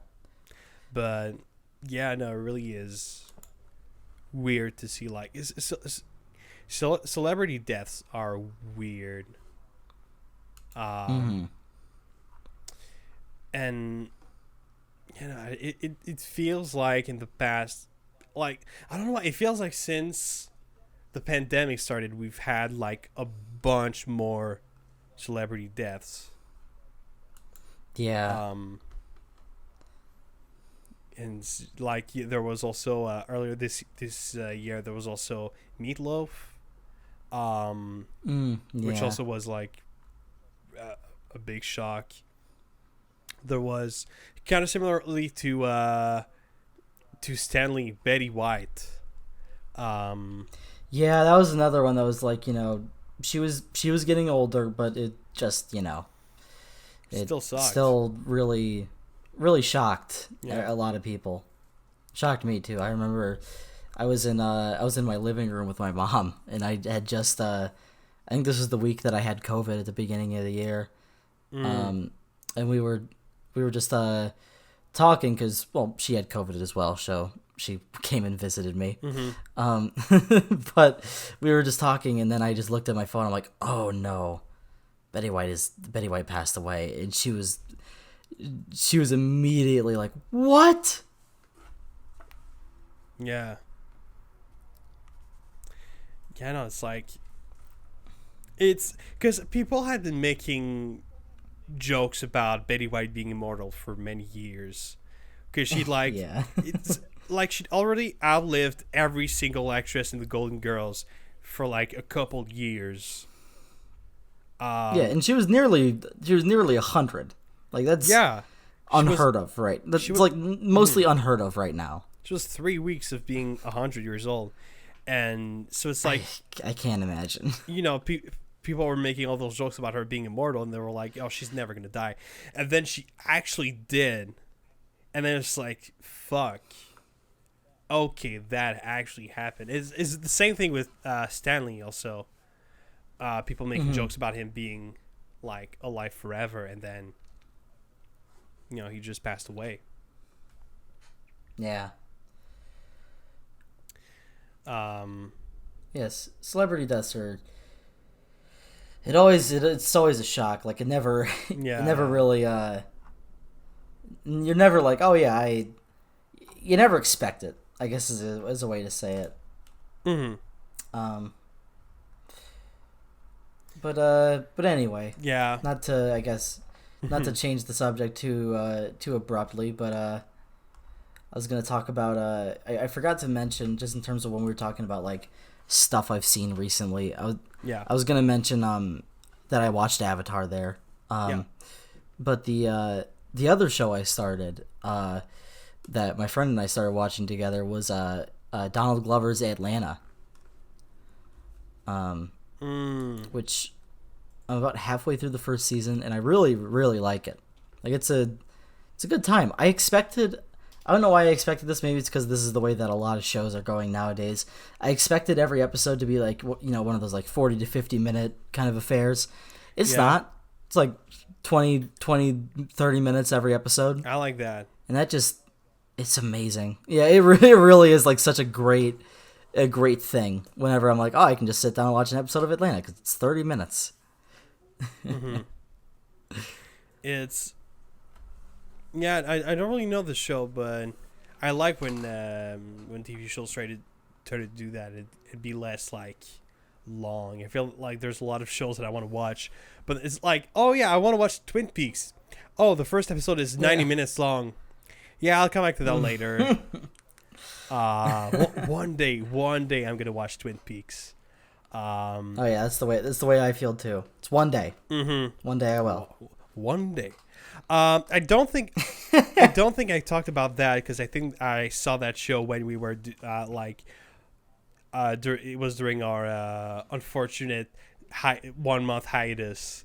But I saw Ricky Gervais' show Afterlife, his Netflix show, because the third and last season came out, I think in February, and me and my brother were like, yeah, sure, we don't have anything else to do, let's watch it, and it's really good. But it's like it's kind of the same thing as Atlanta, which is each episode is 30 minutes long, and there's only 6 episodes per season.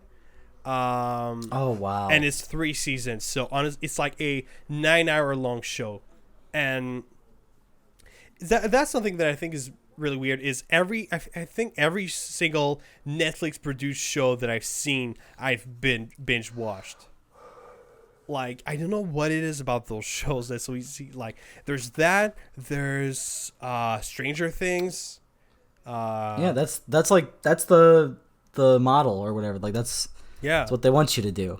I mean, I know for a fact that when the next season of Stranger Things is gonna come out, I'm gonna binge watch it. I'm gonna spend an entire day just doing that.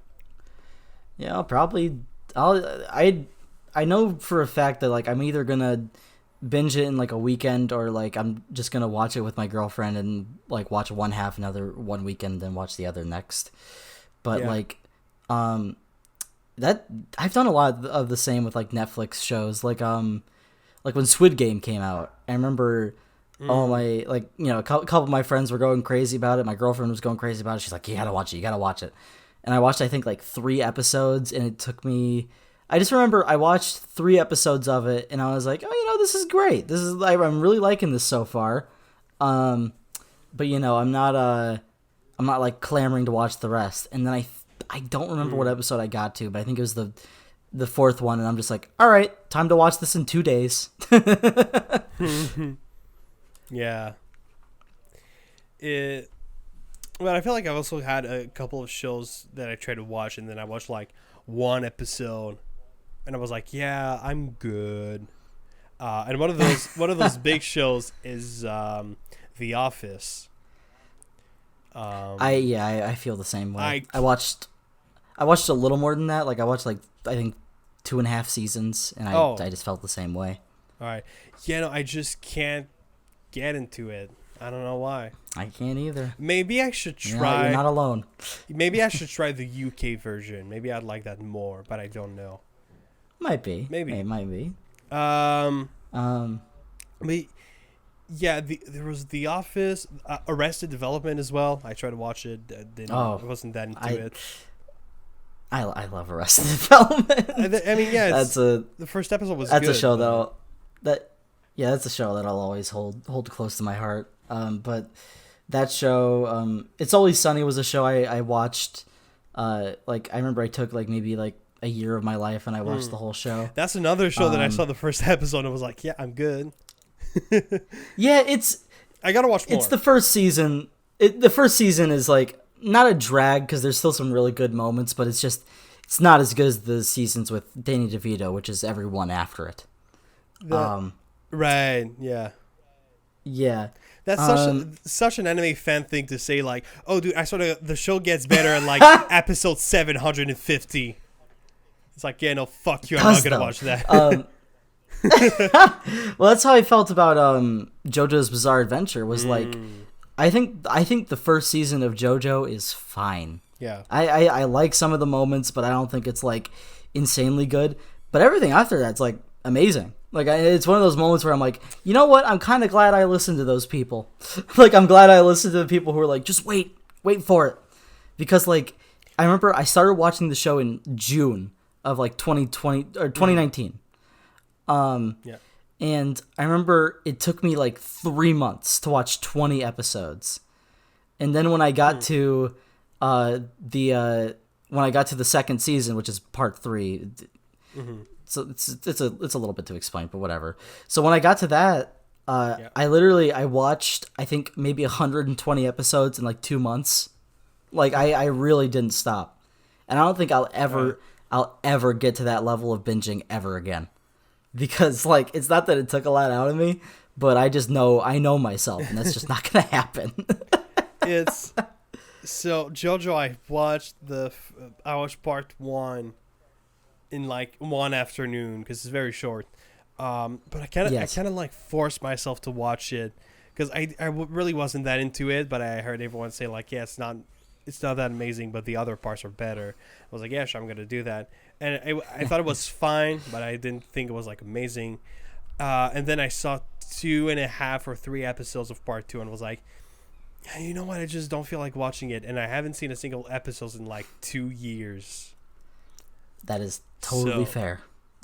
Maybe but one day. I mean, just like Twin Peaks. One day I might watch more, but one day. That's the other thing that's happening right now is JoJo's block releasing thanks to Netflix, which is really kind of frustrating because the first 12 episodes of Part 6 came out in December of last year, and the next 12 are coming out in fall of this year. Like, what? Like, I understand these things take time. Yeah. But, like, it's not that much time. Like, parts 3 and 4 released within the span of, like, a year and a half. If we're lucky, part 6 might do the same. But I don't think so, with this weird Netflix release schedule they're doing. Because, like, every season is around, like, or at least the parts right now, because they're basically the same length. Every season is, like, about 39 episodes. Like, parts 3, 4, and 5, and presumably 6, because it's the same length. But it's, like, I know for a fact that it's not going to take, like, oh, by next year we'll have all the episodes. I don't think so. Maybe by, like, next June, if they're doing this weird block release thing. It's I'm not a fan of I'm a fan of waiting for things, but I'm not a fan of when I get a taste of it and then it's like, all right, the rest of it's coming out later. It's like, what? You should have just waited. Yeah. I had a similar thing recently with the Breath of the Wild announcement, which is that Breath of the Wild 2 is going to be delayed. I have no issue with that. If it's however long it takes him to make the game as good as the first one, if not better, I don't care. Yeah. They can take a couple of years if they wanted to. Oh yeah, but, I mean, I'm so hyped for Breath of the Wild 2, and because of that, I really am fine with them like delaying it, because if I'm like so hyped and then I play the game and it ends up being like not good, I'm gonna be fucking pissed. Yeah, if it ends up being not good because they rushed it, that's just unfortunate. But like. Yeah. The other thing that I was thinking about with it is like, well, do we have a title? Because like, I'm getting a little sick of calling it Breath of the Wild 2, and since every other Zelda sequel has had a name of its own, like Majora's Mask, Spirit Tracks, whatever. Adventure of Link. Adventure of Link. I want it to have its own name, so I don't want to. I want it to be like Legend of Zelda, not Breath of the Wild 2, or just like whatever. Call it something else, because Breath of the Wild 2 just kind of it feels clunky. But I assume that it's gonna be great because despite Nintendo having some very questionable decisions from time to time, I feel like they always do at least a pretty good job, if not great, with a lot of their games. I mean, like the new there's the new Kirby just came game. out. Aha. Yeah. My girlfriend's been playing it, and she's been sending me Snapchats of it, and I really want to play it. I don't have that money right now, but like I keep looking at it, and I'm like, oh, that looks so good. But also, if I'm gonna buy a game right now, I kind of want to buy Elden Ring, but at the same time, Elden Ring might kick my ass. So I kind of, I've been in this like weird chicken game with myself and Elden Ring, because I keep thinking about it, and I'm like, ooh, that sounds really fun. But also, I'm awful at those video games. So if I buy it and it kicks my ass, I'm going to get pissed. But I shouldn't, because I know that's what's going to happen. Right. It's just been a dilemma with myself for like a month. My thing about Kirby right now is like, do I want to pay that much money for a game that I'm gonna play in 10 hours. Like, that's the main thing for me. Yeah, it's... And I'm not Well, sure it's been the same thing that I've been... Yeah, I've been talking about it with my friends, too, and they basically are the same way. It's like... They're like, yeah, I mean, it looks really fun. I don't know if I want to pay $60 for it, though. Like, I would do it if it was, like, 40. 40's not bad. I paid that much for Sifu, and I'm still playing that game. I would pay $40 for it. I wouldn't pay more, like, much more than that. And it's like, I'm fine with the $60 price tag most of the time. Yeah. It's just, you also know it's a fact of, like, with games like Elden Ring, in 5 months or so, it'll be like maybe $50 or maybe even $45. Right. Nintendo is never going to lower the price of their games. Breath of the Wild for a new copy is still $60. That was 5 years ago. The game is 5 years old. It is a 5-year-old game. It is still $60. What? And it's like, I cannot wait for the absurd moment where Elden Ring, a 100-hour-long game, is going to be cheaper than Kirby and the Forgotten Land, a 10-hour-long game. It's the way I feel about, like, a few years ago I bought the Pokemon Red and Blue remake of Let's Go Pikachu and Let's Go Eevee, which might be the worst video game purchase I've ever made, because it's not like it's a bad game. I just expected it to be more than, because it was $60. Right. If you're re-releasing a game like that for $60, it has to be more than just the game, right? Like, you gotta put some stuff in there to sweeten the deal, but they didn't. Right. So I'm like, damn it. Like, I remember I immediately, like, maybe a month later, went to GameStop and I think I bought Link's Awakening remake, which I actually kind of liked. Yeah, it does seem pretty good. Yeah. Yeah, but it's like, there's been other times where, like, I've bought a game and it just hasn't been for me, though. Have you ever had those moments?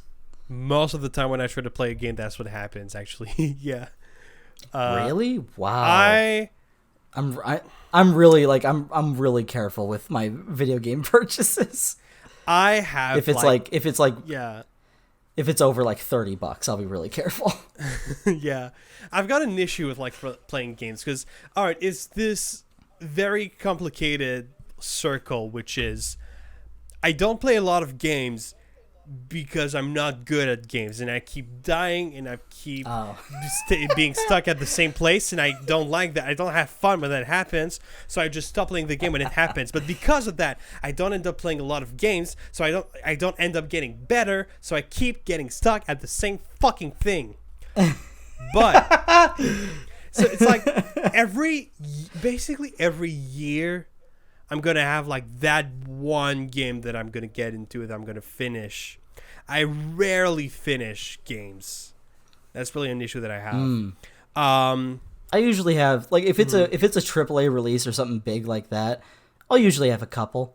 I'm assuming it's going to be a lot more now because I stream.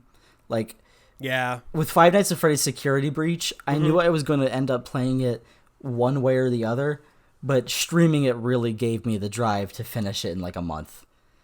Same thing with, like, Amori.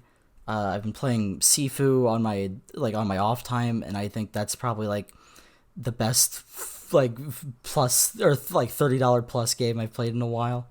I can't remember actually, like, before then, like, what my last AAA purchase was. Oh, nope, never mind. It was Deathloop. It was Deathloop by Bethesda, which I haven't finished yet, but it's good. It's, like, fine. Deathloop. Hold on. I know the name. Oh, it's by the same people who made that. It's by the same people who made Dishonored, which is probably all right. My pick for the most underrated video game ever made. But that's a story for a different day. Yeah, fair enough. But yeah. I think I'm trying to think. There might be another one, but I don't think there is. Do you know what's the last time that I finished a video game? It was what was it? Kingdom Hearts 3. When it came out. Like when it came out? When it came out in January of 2019. So it's been a while. And, like, oh no, I was, like, way into it when I think I finished the whole thing in one weekend, and I fucking loved it. I don't have anything. I really don't have that many bad things to say about Kingdom Hearts 3. Unlike certain people who were pretty disappointed, I really loved it. I'm not the biggest fan of Kingdom Hearts. But that's mainly because I'm not a big fan of the story. But I can't blame you for that. I cannot blame you for that at all. But recently, I've been getting way into another game because I've been like, you know what? So a couple of months ago, I bought this amazing PC, which I'm currently recording this episode from, which has got like a 3070 as a graphics card, which I initially bought for like, to make videos and to edit 4K videos, and just so that I wouldn't ever have issues with like running a software and it like being slow and crashing and stuff like that, which is really annoying back when I was editing videos on laptops. But the thing is that, so I've been doing that. It's been great. Editing on desktop is really better than editing on laptop. The thing is, I was thinking, you know what? Yeah. I feel like the stuff that I'm making doesn't make it really worth having a 3070. So I thought maybe I should try to play some PC games. And so I went on my Steam library, which I'm sharing with my brothers. And I saw, we've got The Witcher 3. Huh. Oh, I saw you on Twitter talking about that. Yeah. Yep. And so The Witcher 3 is a game that I've been like thinking about playing for a while because I think the universe thing is really cool. I really like the fact that it's just an open world with you chilling with your horse, just walking in the world. And the universe just seemed amazing, and it seemed a lot of fun. So I thought, you know what, I'm gonna try it. It's really fucking good. In the span of all right, this is when I get way into a game, I can play it for like a while, and so in the past week that I started playing it, I have accumulated a total of 46 hours of gameplay. Wow. I got into it. I only get into games like maybe twice a year. Like the last time I did something like that was like around the kind of like the turn of the year, I started playing what was it? Subnautica. And within the span of like shit. What was that? I said, all right, small tangent. I have like a fear of like the ocean. Oh. So to me, Subnautica is basically a horror game that I will never touch ever in my life. Oh, it scared the shit out of me a couple times. Fuck this shit. But I played, I believe, maybe 35 hours of it within the span of like 2 weeks. And that's insane for me. Like to play a single game that much. Oh my god. Like I would come home and I would try and like get all the stuff I had done. I would edit some things, obviously like movie dudes. I would like do my schoolwork, and then every other moment would be spent on Subnautica. It was crazy. Wow. Yeah, and then I believe I don't remember what it was, but I just remember I just stopped one day, and I haven't gotten back to it, even though I didn't finish it. But eventually, someday, maybe. Eventually, yeah. Yeah. Yeah. It was. I think I stopped around the time that I started. I stopped around the time that I started streaming. I think that's a good way to, or a good spot to mark that. All right. Yeah. I don't know what it is about water in video games that just like scares the shit out of me. It's a really weird thing, all right?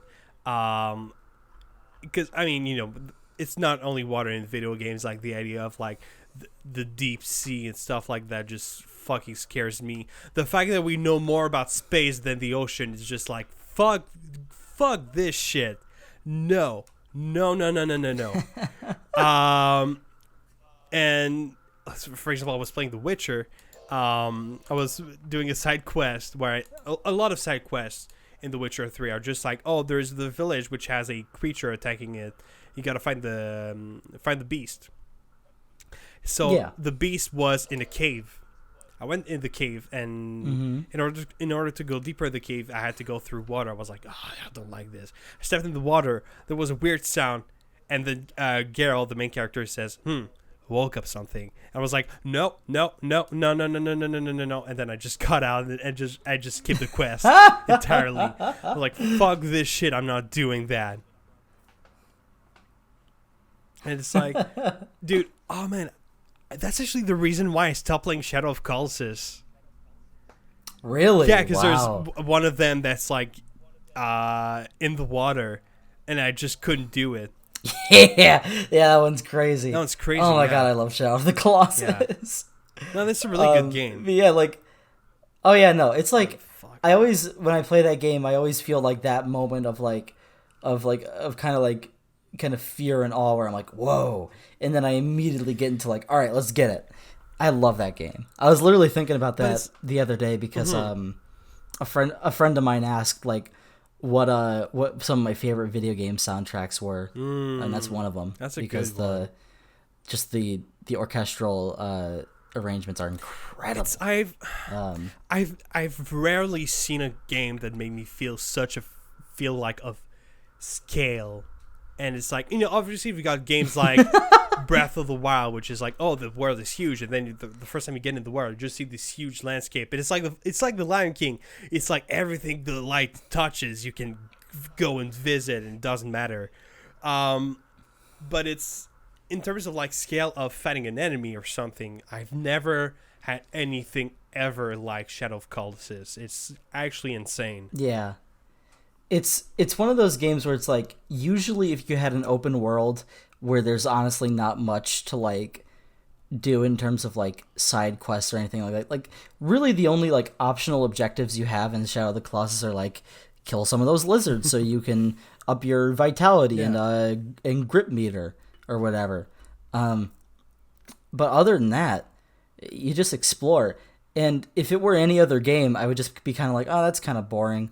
But with Shadow of the Colossus, a lot of the time I'm just like, that's just kind of cool. Like it adds to the like the weird like desolate feeling the game gives off. Yeah, oh my god, I love that game. I'm gonna wait to replay it though until I get a capture card so I can stream it because I really want to. Right, that'd be cool. Yeah. Yeah, that'd be a lot of fun. What would you say is your favorite game? I used to have a definite answer to it, and my answer used to be Portal 2. And I would still say that that's like really high up, but I genuinely don't know anymore. If we're talking about just like games that I know I've loved in my life, it's like I love Portal 2, as I said. I loved Undertale. Which I recently got back into because it's like, I think I went through the same kind of thing that a lot of people who loved Undertale when it came out did, which was, I played it and I loved it for the year after it came out, and then it got really popular and I got sick of seeing it, and so I didn't touch it for like 3 years, and then after that I was like, this is kind of amazing. Why did I ever stop loving this? Persona 5 Royal, that's up there. Yes. Absolutely, yes. Trying to think of... I still haven't finished Persona 5, but I think that like maybe during the summer, that's the thing that I'm going to be like, all right, this summer I'm going to finish Persona 5. Because like, holy Royal, this game. Royal really does add my favorite story arc in the grand scheme of it. But Persona 5 original is still great.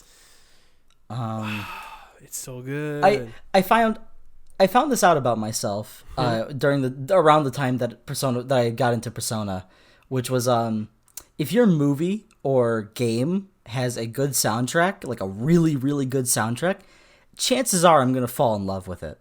That makes sense. Like that happened that happened recently with Amori, because like it's been not even it's been a little over a month since I finished it on stream, and I haven't stopped thinking about it. Just mainly because of like the story was really good and the music is incredible, but like Yeah. it's the same thing with like God, I'm trying to think of other amazingly soundtracked games. Obviously, Persona, Undertale. To me, that's part of the reason why I'm what were you such gonna a. To me, that's part of the reason why I'm such a big Zelda fan. That too, yeah. Yeah. There was a series of videos that I watched and that I loved, which was this guy that talked about how Koji Kondo wrote every single song for the different temples in Ocarina of Time and Majora's Mask, and he talks about the different influences from the different civilization that they tried to reproduce, the different samples that he used. Also in the design, like the architectural design of the temple, and it was like, it was so good, so fascinating, and it's like I binge watched that whole thing like in 2 hours, and it was such a good time.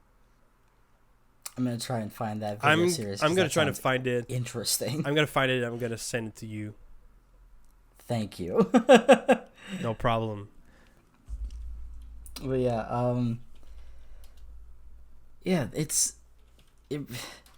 like if you can do music well, like I feel like that's gonna take whatever you're making, whether it be a movie or a video game, just a whole new height. At least in my mind, because like for sure. I can't remember. I'm trying to think of like another movie that has an incredible soundtrack that I just fell in love. Oh, Her.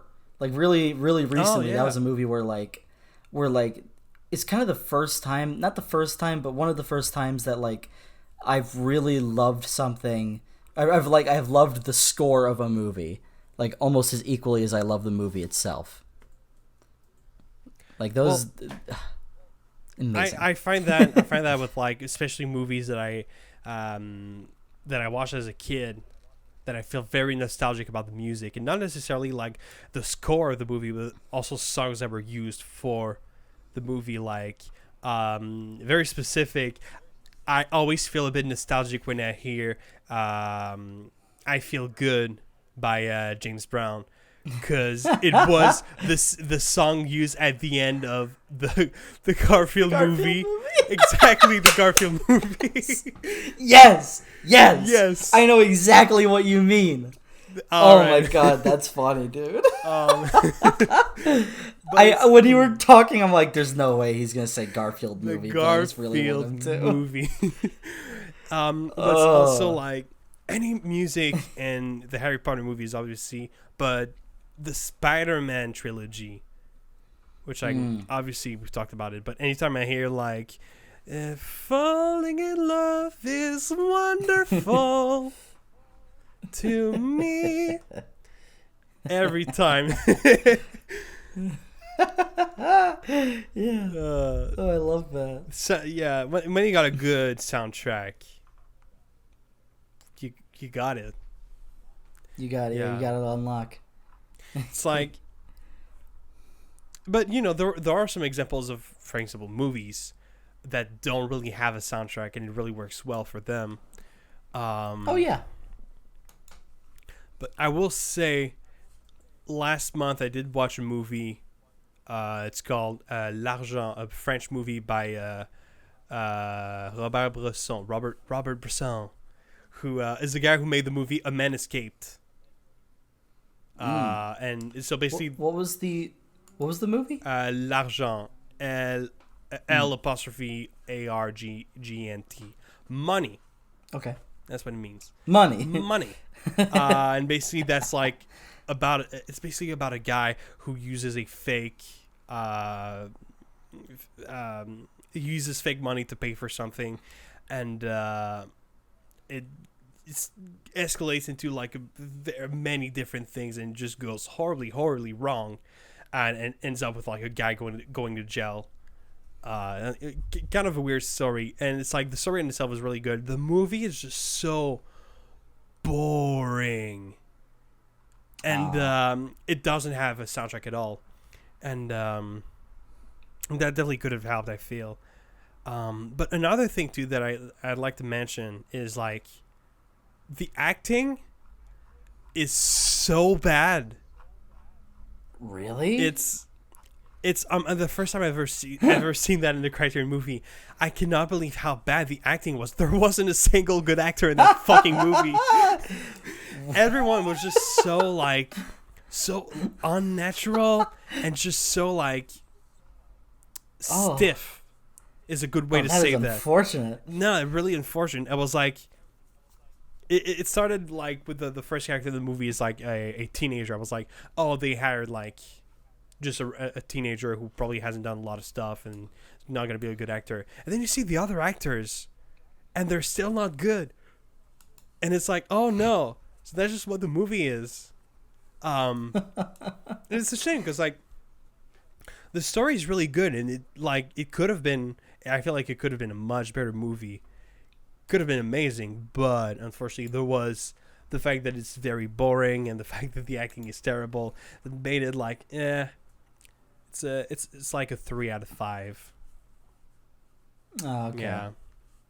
And I think it's my least favorite movie that I saw last month, which is officially the month since I've had a Letterboxd account is officially the month that I've seen the most movies.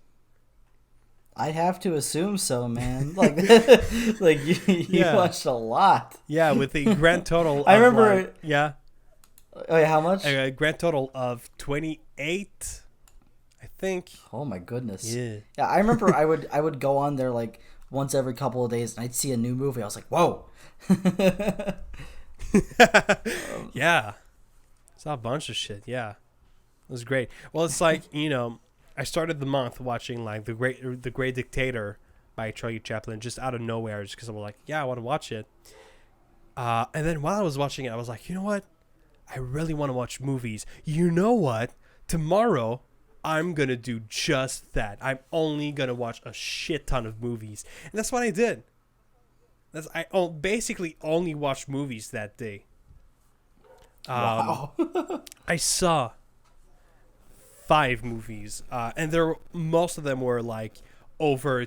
I think 3 of those 5 movies were 2.5 hours, so long movies. And I went with like the big classics. So I watched Paris, Texas, by Wim Wenders, which was very good. I would like to rewatch it again because I feel like I might have been that into it. And I should. But there were a lot of really good scenes. Harry Dean Stanton is just fucking great. And then I saw High and Low, which is... Oh, yeah. It's so far one of my favorite films from Kurosawa. Really amazing movie. Then I saw... all right. I saw 8.5 by Fellini. Really? I don't know if I was just tired...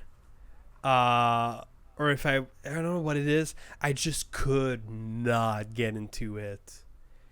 That's a shame. It's like, I haven't seen it.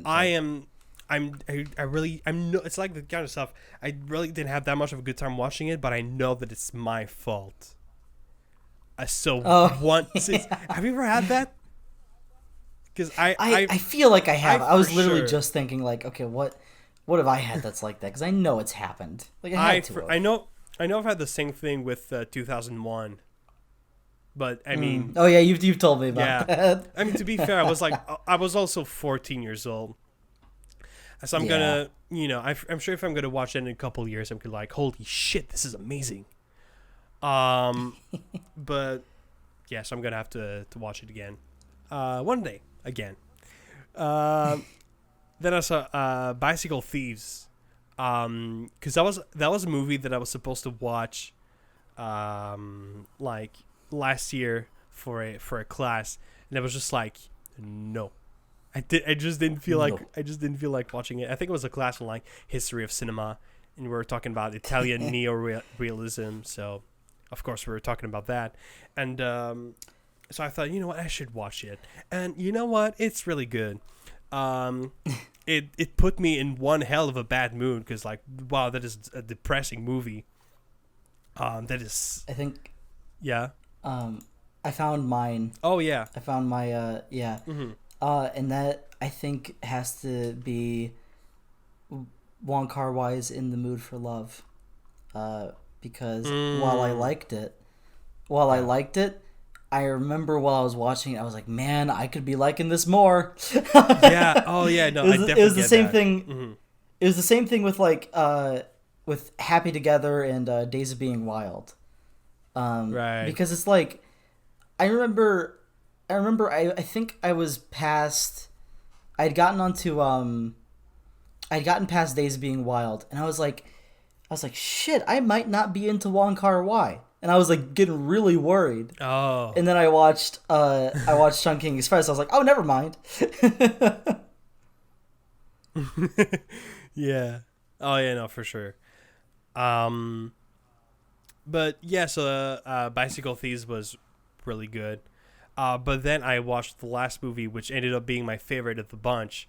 It's The Thing by John Carpenter, and Had you not seen that before then? I actually had never seen that, and it's like so you know this when I was like 14 years old, because at Halloween I like to do like a little marathon of Halloween movies, and Yeah.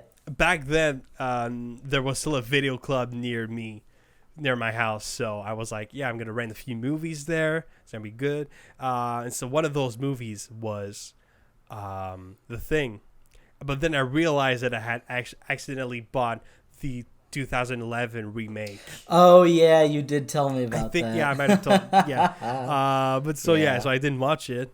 I tried to watch it. I think that's why I talked about it. I tried to watch it at Halloween during this year's marathon, but then it was like my last movie of the marathon, and I was just fucking tired, and I did not want to watch another movie because it was like 5 a.m. So I thought, you know what, I'll watch it another time. And then this time I was planning movies for this marathon. I was like, fuck it, I'm finally gonna watch it.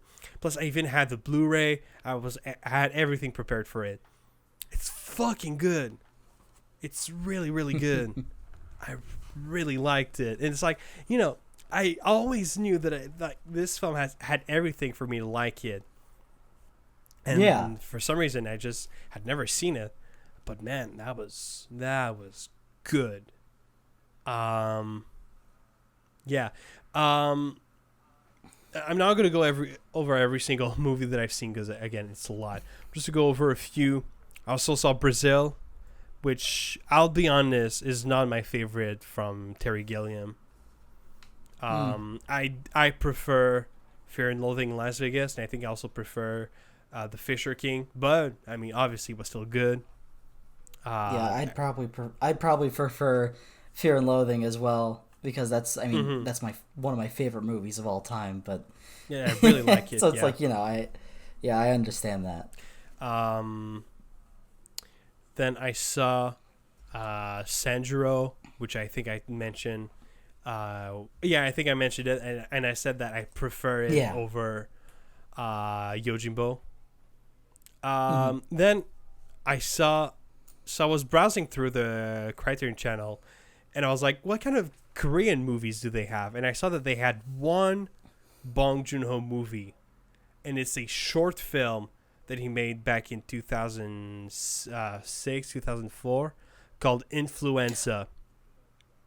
Oh, I think And that might be the one on the. I think that might be the one on the Memories of Murder extras.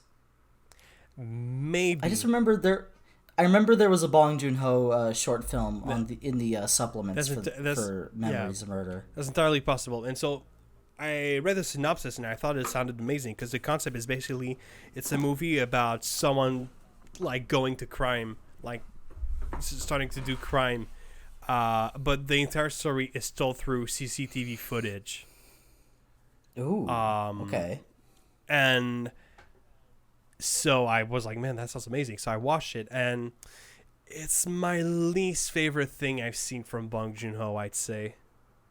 Would would you say that it's bad, or do you think No, it's just okay? it's yeah, it is just okay though. Yeah, it's. I feel I was disappointed because I feel like with such a good premise, it didn't do much with it.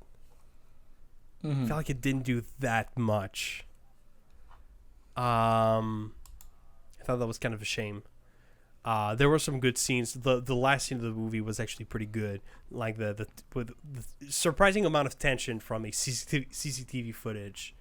But I mean, it's just like it. The rest of his filmography is already so good. He's one of my favorite directors, so I don't really care. Right. Then I saw the Batman, which we talked about in a previous episode. Then I saw Taste of Cherry by Abbas Kiarostami. So the guy, Oh yeah, the I guy think who you made. mentioned that. Did I mention that? I might have mentioned that. You might have. Maybe. Yeah. I didn't like it as much as Close Up, but it was still pretty good. I thought his depiction of depression and being suicidal was pretty interesting. And I did really like the writing. Thought it was really good. And yeah. Then I watched Carnival of Souls, which was kind of a cheesy horror movie from the 60s. It had like one genuinely very creepy scene, but besides that, it was a bit too cheesy.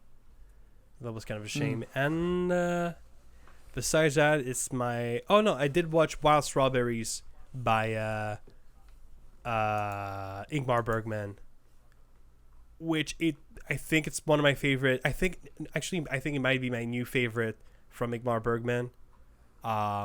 Just a really good story with really good characters, and yeah, that's pretty much it. That's a lot. It's a lot of movies. That is a lot of movies. But I was wondering, since we're kind of close to the time and I'm kind of out of things to talk about, if you wanted to get into the last the next week's movie. Sure. So last week I did mention the fact that I had a movie chosen for this week. And I still really want to talk about it, so I'm not going to be using the randomizer. And I will directly say that next week's movie is going to be about Pink Floyd The Wall. Oh, okay, okay. Yeah. Wow. All right. So when I first saw Pink Floyd The Wall, I didn't really know the album itself. Since I saw the movie, I've listened to a couple more songs, and now I know about a bit more like what it's about, what it's telling and all. So I feel like now I'm more in a mindset to properly understand the movie. Yeah. And I'm really excited to rewatch it. Yeah. If I were you, have you listened to the album in full? Yeah. Okay, good. I just wanted to make sure, because I feel like that's pretty essential for the movie. Mm-hmm. But yeah, I'm very excited. Mm-hmm. I do really like that movie, and I haven't watched it in about a year or so. So that would be really fun. Yeah. Mm-hmm. So Well, yeah. All right. It seems that's about it for today. Mm-hmm. But thank you everybody for watching. You can follow Phil on his YouTube, Twitter, Twitch. You can follow me on the same. You can follow us both on Letterboxd. And you could subscribe to the Movie Dudes channel, as well as our Clips channel that we're gonna try and revive very soon. Mm-hmm. Yeah. But thank you everybody for watching. I'm Alec. And I'm Phil. And we will see you next time. Bye-bye. Bye.